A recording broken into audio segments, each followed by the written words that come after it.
Good day, everyone, and welcome to the PBF Energy Q4 2020 earnings conference call and webcast. At this time, all participants have been placed in a listen-only mode, and the floor will be open for your questions following management's prepared remarks. If anyone dialed in should require operator assistance during the conference, please press *0 on your telephone keypad. As a reminder, this conference is being recorded. It is now my pleasure to turn the floor over to Colin Murray of Investor Relations. Sir, you may begin. Thank you, Daryl. Good morning and welcome to today's call.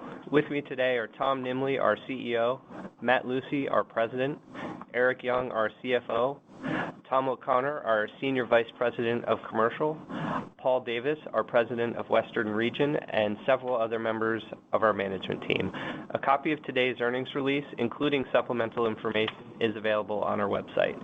Before getting started, I'd like to direct your attention to the safe harbor statement contained in today's press release.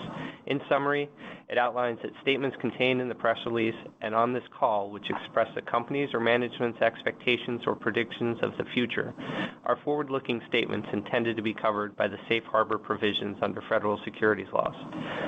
There are many factors that could cause actual results to differ from our expectations, including those we describe in our filings with the SEC. Consistent with our prior periods, we will discuss our results today, excluding special items. In today's press release, we provide a detailed list of the non-cash special items included in our Q4 2020 results. The cumulative impact of the special items decreased the Q4 2020 net loss by an after-tax benefit of $246 million, or $2.04 per share. Additionally, due to the significant losses in 2020, certain deferred tax assets were revalued and drove a significant reduction in our effective tax rate for the Q4 and full year 2020. Going forward, we continue to recommend using an effective tax rate of approximately 26% for modeling purposes. As noted in our press release, we'll be using certain non-GAAP measures while describing PBF's operating performance and financial results. For reconciliations of non-GAAP measures to the appropriate GAAP figure, please refer to the supplemental tables provided in today's press release. I'll now turn the call over to Tom. Thanks, Colin. Good morning, everyone, and thank you for joining our call today.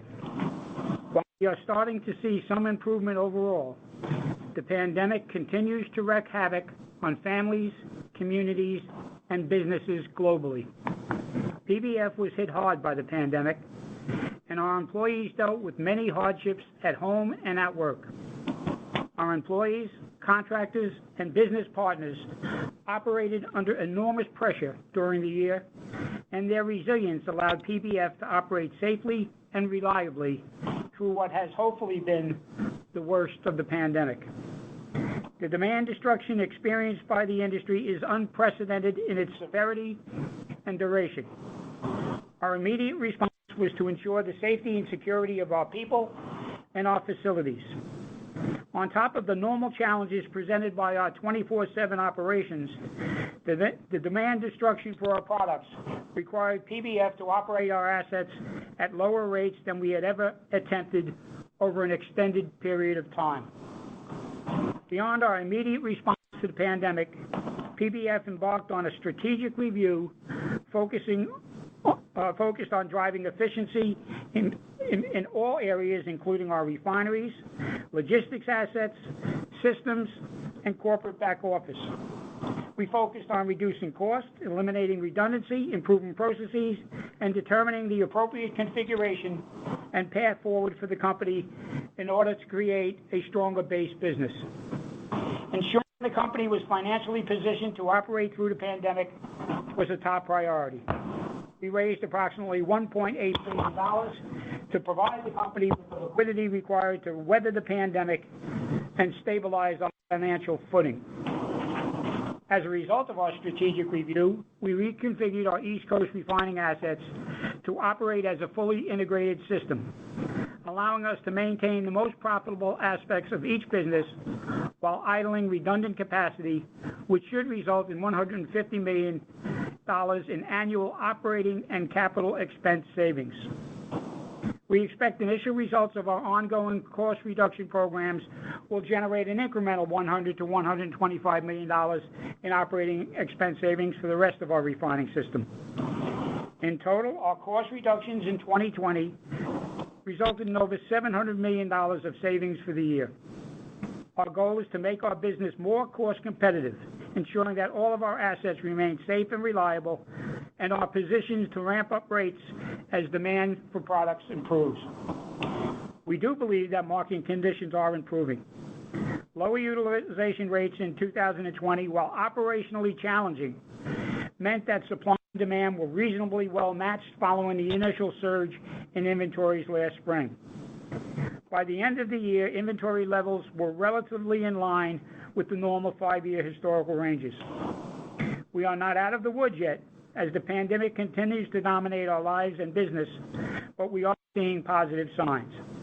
The vaccine rollout is improving, and more people have now received the vaccine that have tested positive for COVID. This is a good trend that needs to continue in order for demand for our products to recover as people are able to return to their normal routines.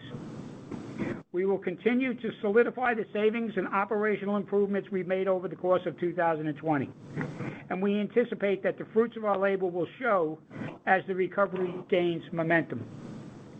Lastly, I would like to thank all of our employees for following our pandemic protocols while continuing their tireless efforts in maintaining the safety and integrity of our operations.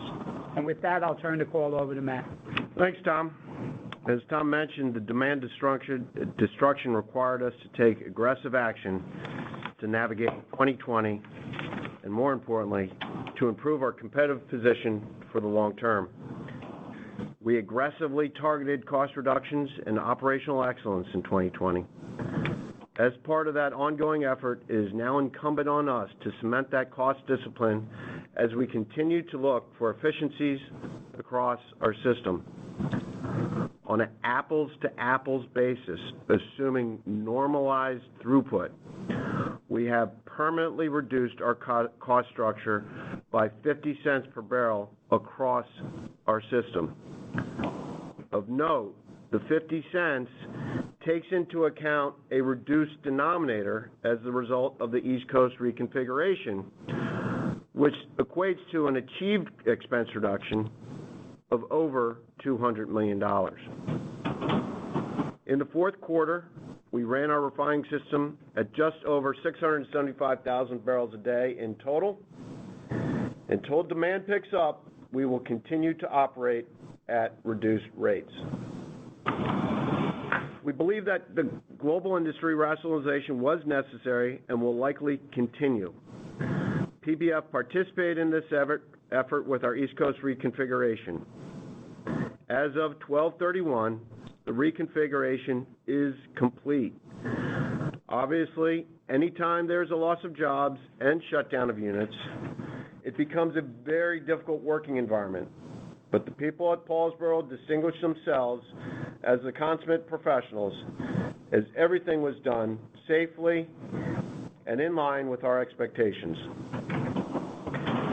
I would like to comment on the renewable fuel standards, as we've seen RINs prices double since the third quarter and rise over 10 times since last January.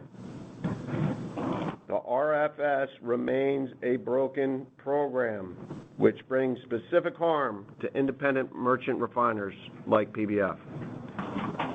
The prior administration made attempts to level the playing field, but left the situation worse than when they started. While the new administration is still getting its feet on the ground, there are steps that can be taken in the immediate term to address the current crisis.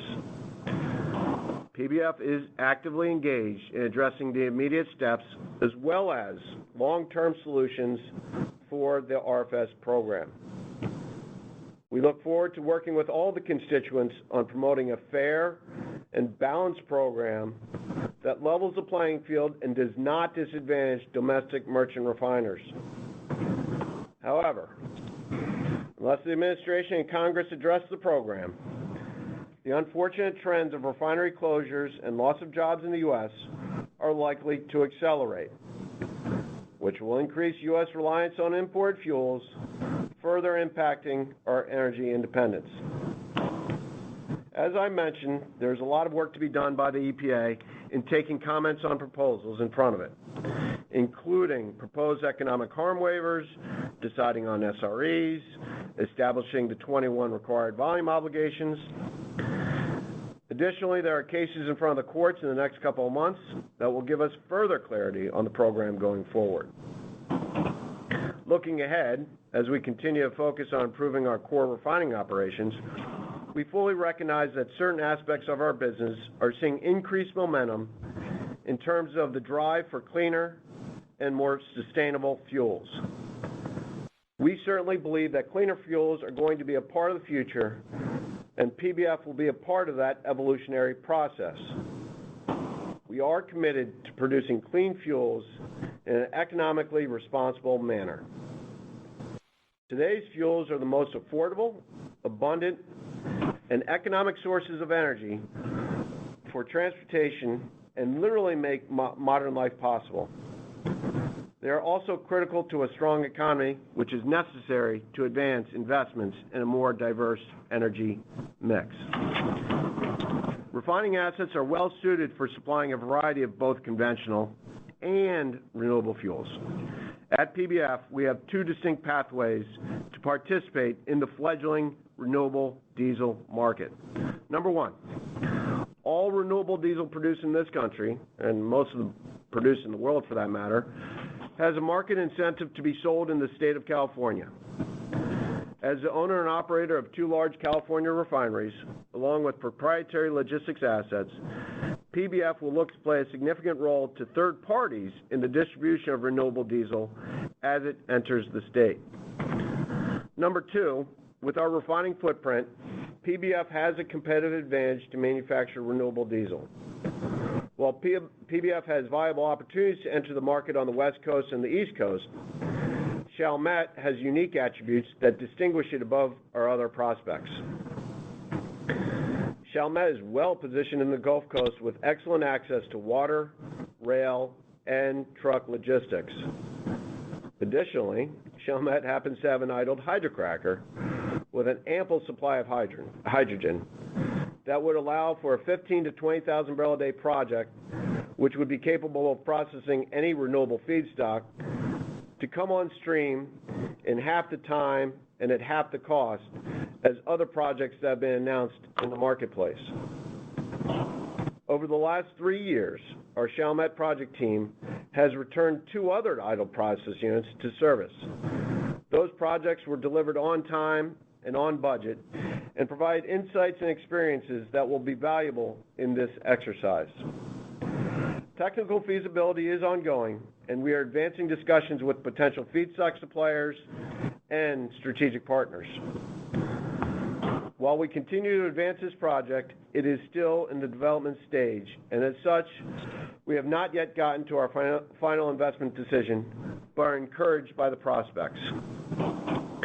We continue to focus on items within our control, reducing costs, improving the competitiveness of our refining assets and business as a whole, and running safely and reliably.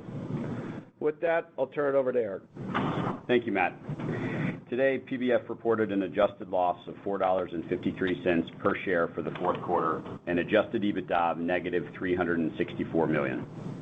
Included in our results for the quarter was the previously disclosed severance expense included in G&A related to the East Coast refining reconfiguration. Additionally, as outlined on page 6 of our press release, there were a number of significant one-time special items included in our GAAP results. As a result, our effective tax rate for the fourth quarter and full year 2020 differ from comparable prior periods. In 2020, we used the flexibility of our balance sheet to support the challenges of our business during the pandemic, which included a $250 million tack-on to our secured notes in December of last year. Our current liquidity is over $2.1 billion, based on a cash balance of $1.25 billion and available borrowing capacity under our ABL. As we outlined in our last call, we expected working capital to be a tailwind in the fourth quarter. we were successful in reducing overall inventory to meet certain year-end targets, which, when combined with the one-time reduction in East Coast inventory associated with the reconfiguration and increased net payable terms for feedstocks, resulted in a benefit of more than $300 million. The benefit was larger than we forecasted in November, primarily as a result of the rising hydrocarbon price environment. Prices have continued to climb since the fourth quarter, which will reverse a portion of the working capital benefit if the current price trajectory continues. Consolidated CapEx for the quarter was approximately $50 million, which included $47 million for refining and corporate CapEx and $3 million for PBF Logistics.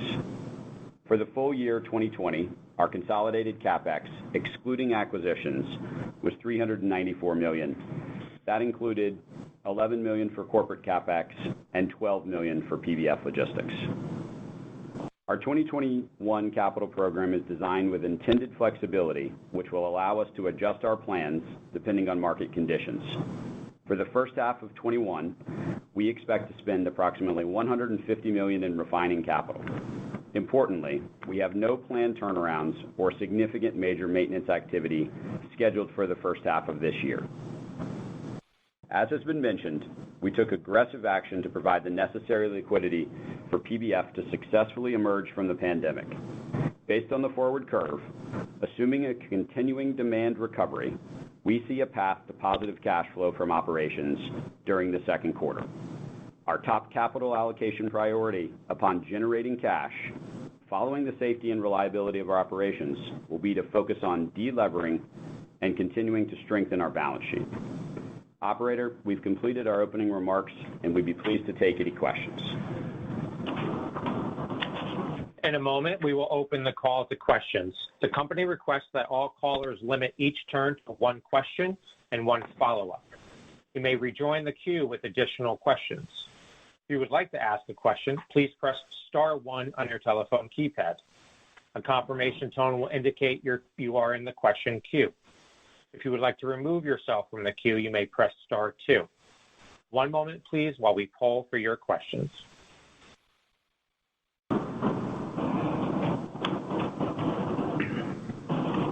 Our first question has come from the line of Doug Leggate of Bank of America. Please proceed with your question.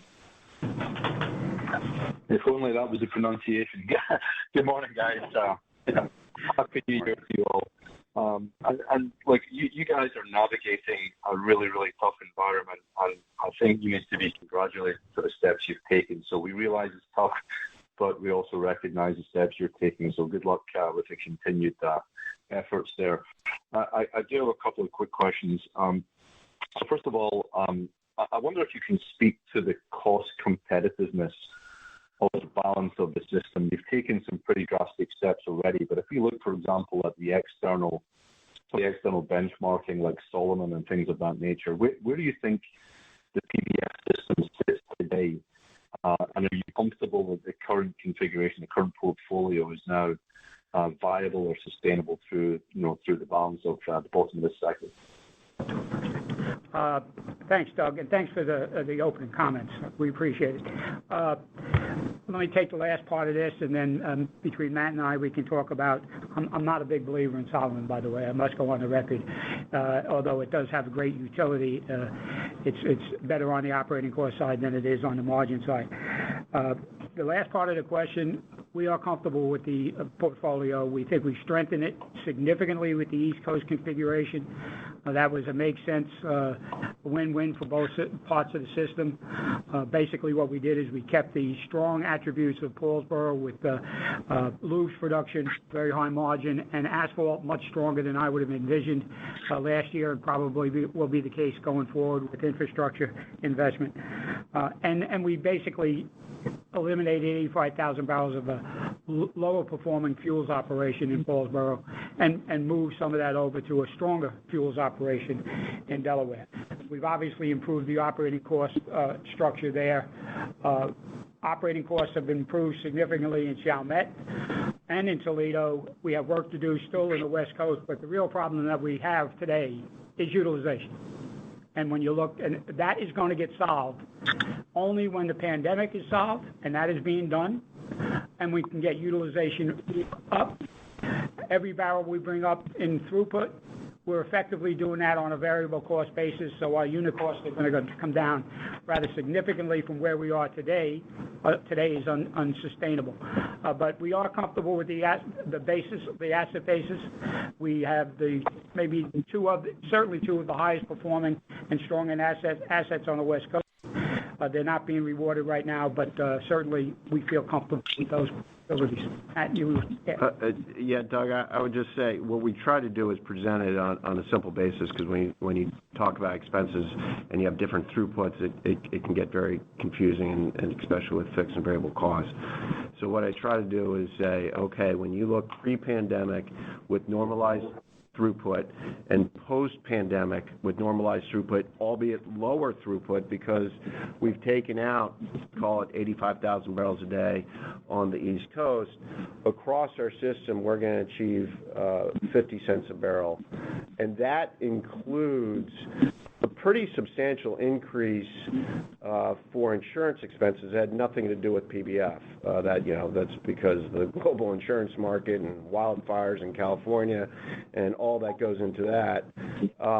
And so embedded in that is a significant rise in insurance costs, and those costs don't go in one direction. So on a going forward basis and in the out years, maybe we'll even see expenses come down in that market that's clearly out of our control. But, it's not an effort that we've put to bed. It's an effort that we continue every single day. I actually believe we have more, while the reconfiguration is complete on the East Coast, we have more optimization to be done. As the reconfiguration, sort of commenced January 1, every day we'll learn better how we can optimize the newly reconfigured East Coast.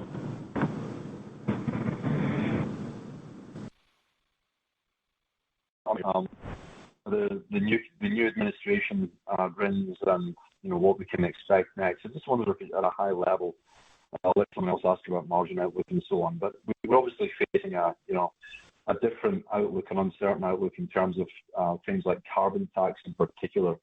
So I'm just wondering what contingencies or what steps you can take. Will it be through lobbying, negotiations, discussions, just highlighting the challenges, and maybe if you could.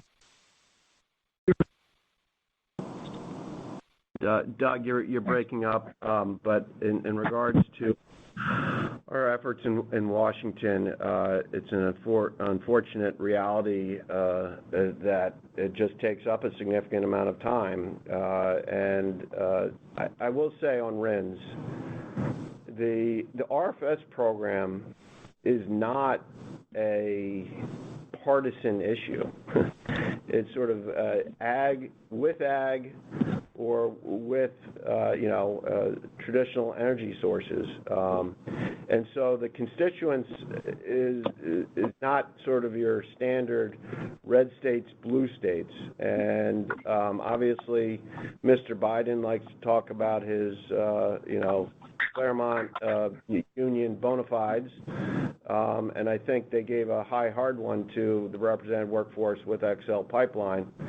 But look, we are actively engaged in Washington in regards to the RFS program and other programs. I will tell you, in regards to carbon tax or other programs that are in place, PBF, the voice goes down a bit when there are programs that are administered fairly. The whole issue with RFS is it's not administered fairly. So if there's a gas tax or carbon tax that everyone's paying equally, that's really between the politicians and all of us as citizens to debate.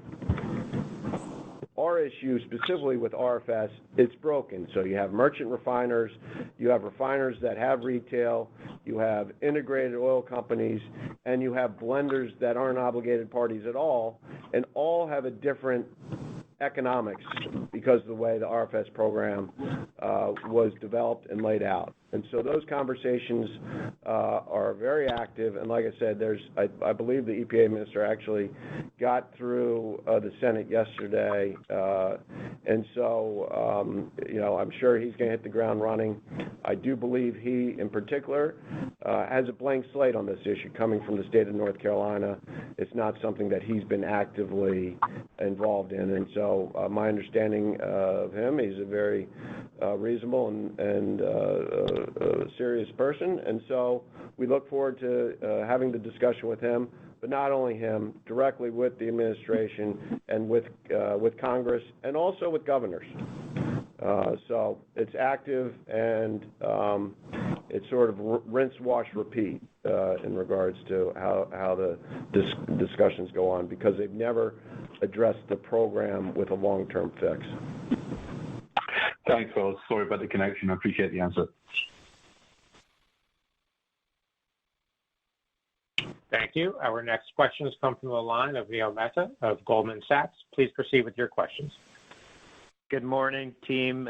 Thanks for taking the time. The first question is just around liquidity. Can you just remind us again where you are real time? It sounds like working capital unwinded a little bit at the beginning of the quarter, and just daily cash flow burn. If you have any back of the envelope around that, or monthly cash flow burn, just so we can map out how the balance sheet's going to evolve if current conditions persist. Sure. Thanks, Neil. It's Eric. So ultimately, we did see a decent amount of working capital flow into the system, significantly more than we expected in the fourth quarter. I think the safe assumption is the vast bulk of that working capital will probably end up leaving our system throughout the course of 2021. I think to help offset that, based on where the forward curves are, we still are very firmly in the camp that, as we're entering 2021 here, we will see a cash burn of $50 to $75 million a month that ultimately is going to transition to be a positive cash generator in conjunction with kind of timing of the second quarter. But that assumes no material change to what we see in terms of the forward curve.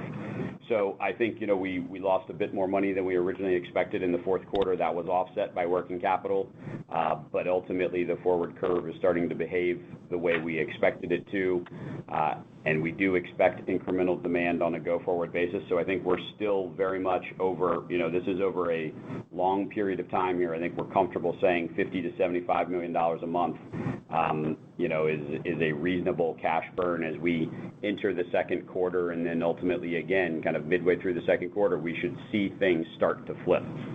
Right. Yeah, that should get better as demand improves.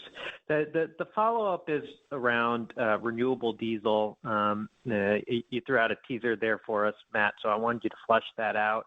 And the related question is around RINs, and one of the ways, obviously, you can mitigate your RINs expenses is to build out a renewable diesel business. So first question is sort of how do you think about 2021 RINs expenses if current prices hold?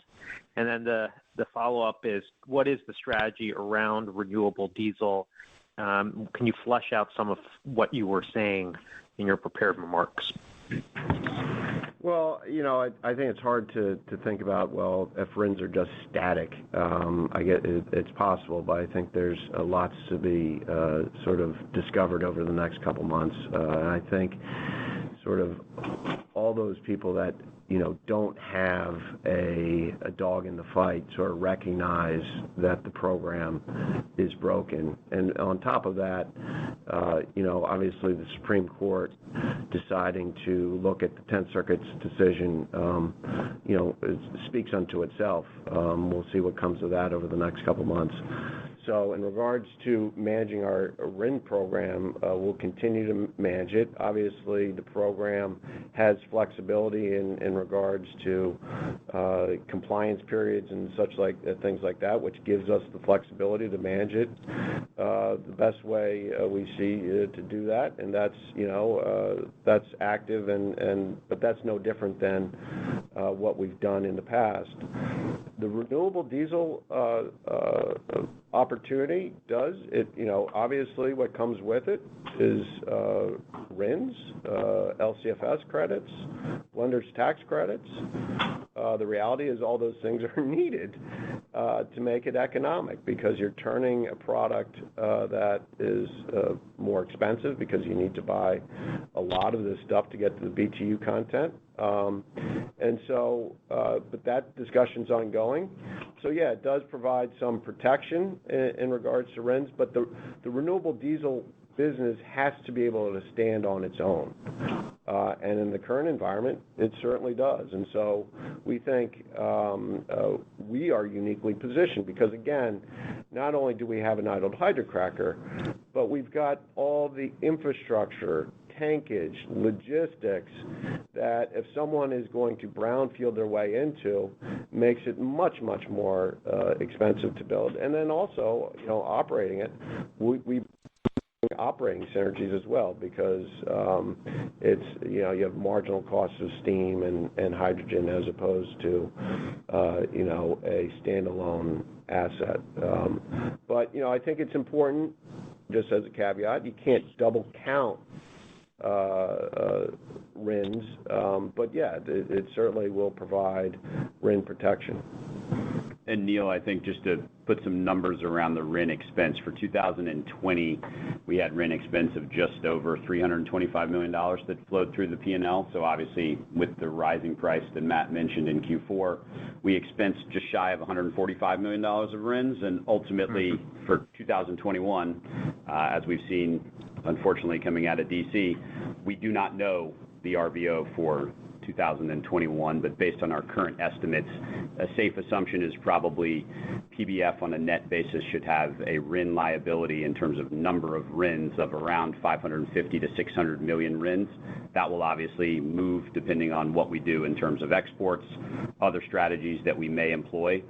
And at this point, I think it's difficult to say exactly what this RIN price is going to be through the end of the year, but that's a pretty good parameter to use. Thanks, guys. Thank you. Our next questions come from the line of Phil Gresh with J.P. Morgan. Please proceed with your questions. Hey, good morning. Eric, just to follow up on the RINs, you mentioned the expense in the quarter and the year. Where does the balance sheet liability stand at the end of the year? And, how do you anticipate the cash outflows associated with that? I presume that might be outside of the free cash flow or cash burn numbers you were talking about. So just wanted to clarify. No, I think we're including the RIN expense that we will have through the course of this year, along with the working capital from hydrocarbons and other stuff that's going to roll through in that 50 to 75. So I think we've covered most of it there. Ultimately, what you will see when the 10K is published is it's not just a RIN number, and I don't think we're comfortable disclosing the composition of this, because clearly we try to manage all of our environmental credits as much as we possibly can.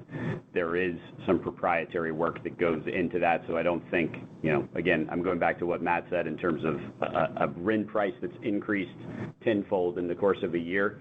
I think disclosing lots of different details about what our strategies are is probably not something that we're comfortable doing, but I think high level, you should see that accrued expense number circa $500 million, but that is not just RINs. That's going to be RINs, AB 32 credits. It's going to be other environmental credits that are kind of stuffed into that particular bucket. So I think the key message is we've got more than $2 billion of liquidity today.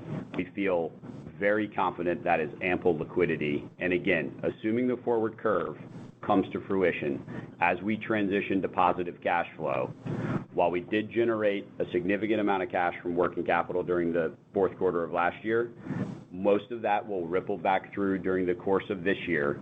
That will then be offset by positive cash from operations starting midway through the second quarter, assuming there is no material change to the current forecast that we have today. That will allow us to essentially comply with all of the regulatory requirements that we need on a go-forward basis. Okay, got it. And then just in terms of the improvement that you're seeing in the market today from a fundamental perspective, I'm frequently getting the question of how much the improvement in the crack is from the increased RINs. I think others have suggested it might be up to half of the improvement in the crack spread is coming from the RINs, but I'm just curious, how are you thinking about the fundamental picture, today, kind of outside of, your own kind of, cash burn numbers that you provided? Phil, this is Tom. Actually, we feel cautiously optimistic about where the direction we're headed here.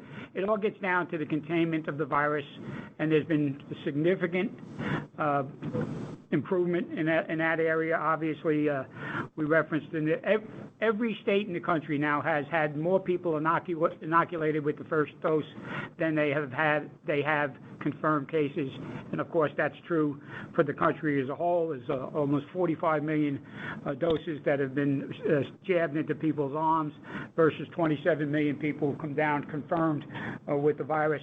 That's an enormous statistic, and we're inoculating 1 million. Yesterday, 1.5 million people. The 4 or 5 day average is about 1.35. So we're on a path. We've got reasonable supply of the vaccines, and with J&J coming on probably at the end of this month, I think they go before the panel on the last Thursday of February, we'll have another vaccine available. So what's happening now, you see the cases are below 100,000, the hospitalizations are below 80,000. The program is working. The more high-risk people are getting taken care of. So that decreases ICU capacity, and that gives the states, as we said, every state has got lower cases, but Alaska, believe it or not, over the last 2 weeks. And the states are starting to open up. Once the states open up, and then you layer on top of that the fact that you're going to have this very strong stimulus package, and frankly, I believe there's going to be pent-up demand, that when the weather turns right, I wouldn't be surprised that we wouldn't be, and I'm hopeful we might even get surprised on the upside, but we certainly believe that the prospects for demand recovery are real, and that will allow us to force us to increase utilization. As I said in my remarks, that's every barrel that we bring and put in there comes on a variable cost basis, gets our cost structure down, and importantly, the incremental crude that is going to be needed to be run to meet that increased demand is going to be a medium, heavy, sour crude from OPEC, OPEC Plus, maybe even by the end of the year from Iran and Venezuela. And as you all are aware, we have very sophisticated assets in PBF complex that have not been rewarded over the last several years because of market intervention, if you will.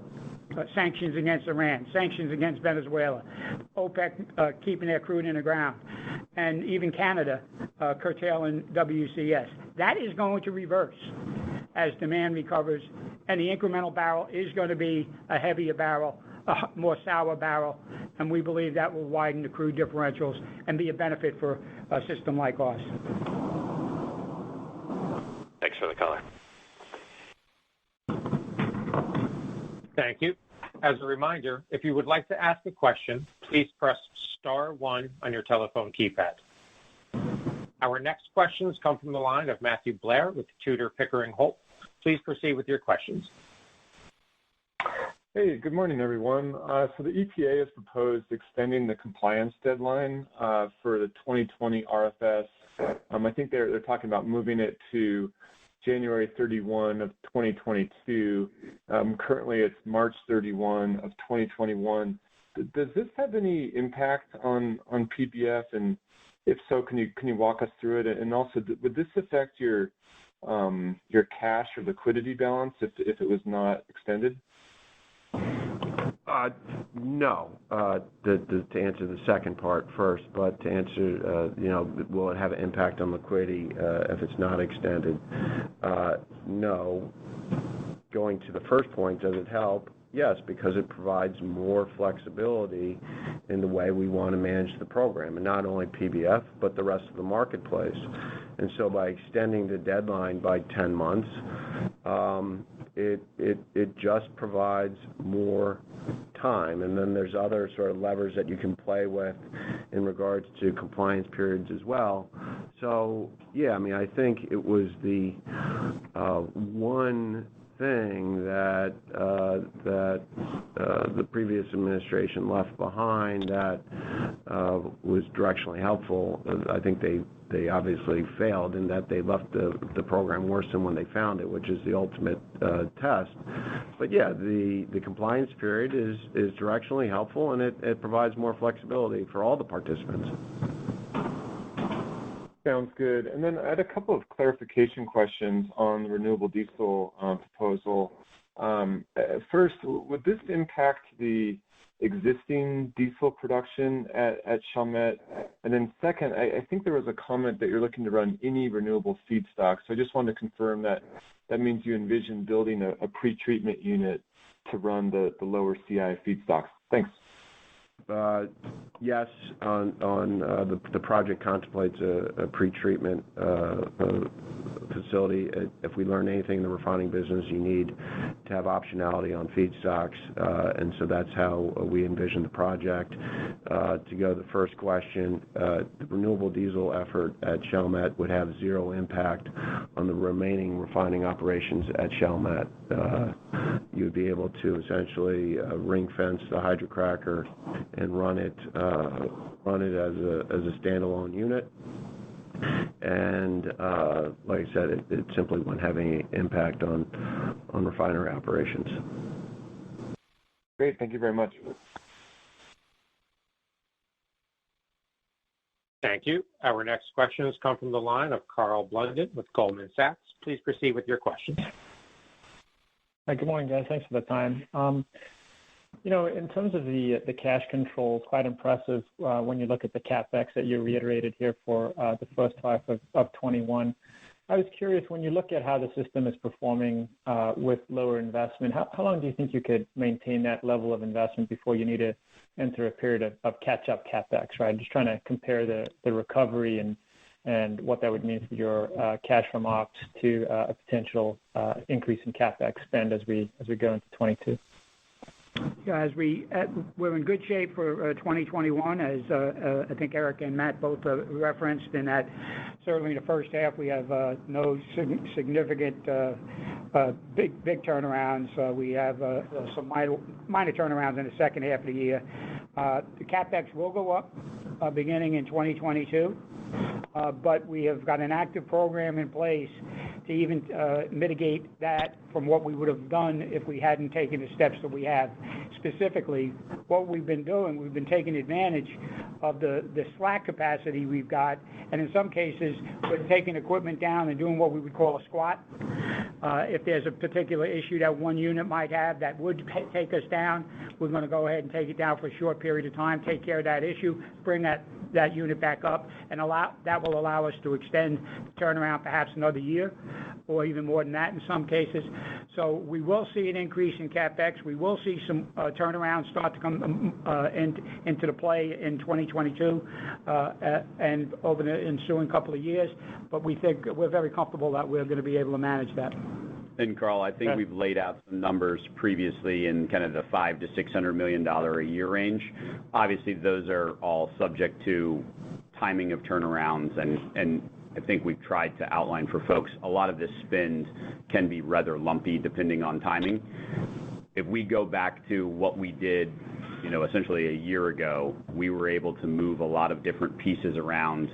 I think we're still very comfortable with kind of that LTM figure as of 6/30/2021 being $300 million on a trailing basis, but that's an unsustainable number simply because operating at 70% utilization is an unsustainable business model long term. I think what we've tried to outline for people today is that we are cautiously optimistic. Again, we're looking at a forward curve. Matt mentioned we're focused very much on the things that we can control. Forward curve is out of our control. But based on that forward curve, and I think we're going to have more details for everyone at the end of our first quarter results when we report the end of April. At that point in time, again, we go back to we're starting to see a negative cash flow from operations, so excluding working capital, switch from negative to positive in conjunction with the second quarter, again, assuming nothing material changes from what we see today. In conjunction with that, we will then be making the final determination on what the second half of the year CapEx looks like. I will tell you today, it does feel, again, based on where the current forecast is, it does feel that we will work our way back into a regular way CapEx program. That's probably an interim step for the second half of the year, where we may see CapEx spend go up to 250 to 275 of CapEx for the second half of this year, but I don't think we're comfortable drawing a line in the sand right now, simply because we are trying to take cues from the market for both the demand recovery side of things, and then most importantly, what the recovery profile looks like and what the economics that we will benefit from when people get back to work and go back to school for the children and everyone gets on an airplane. That's very helpful. Just one follow-up on the CapEx side. With regard to investments like you mentioned at Chalmette, very early stage, of course, but when you think about how these kind of projects would be funded, would that be from your balance sheet or external capital, or are those options all available to you and kind of TBD based on the market environment? I would say it's too early to talk about pay-fors for the program, because there's literally a spectrum sort of that's on the board that, potentially includes partners and different types of partners, and so getting into that specificity is just a bit too early at this point. Thanks very much. There are no further questions at this time. I'd like to turn the call back over to Tom Nimbley for any closing remarks. Well, thank you very much for your interest and attendance today. We look forward to talking to you and hopefully delivering on the fact that we have turned positive cash flow in the second quarter in the next call. Thank you. Thank you. This does conclude today's call. You may disconnect your lines at this time. Thank you for your participation, and have a great day.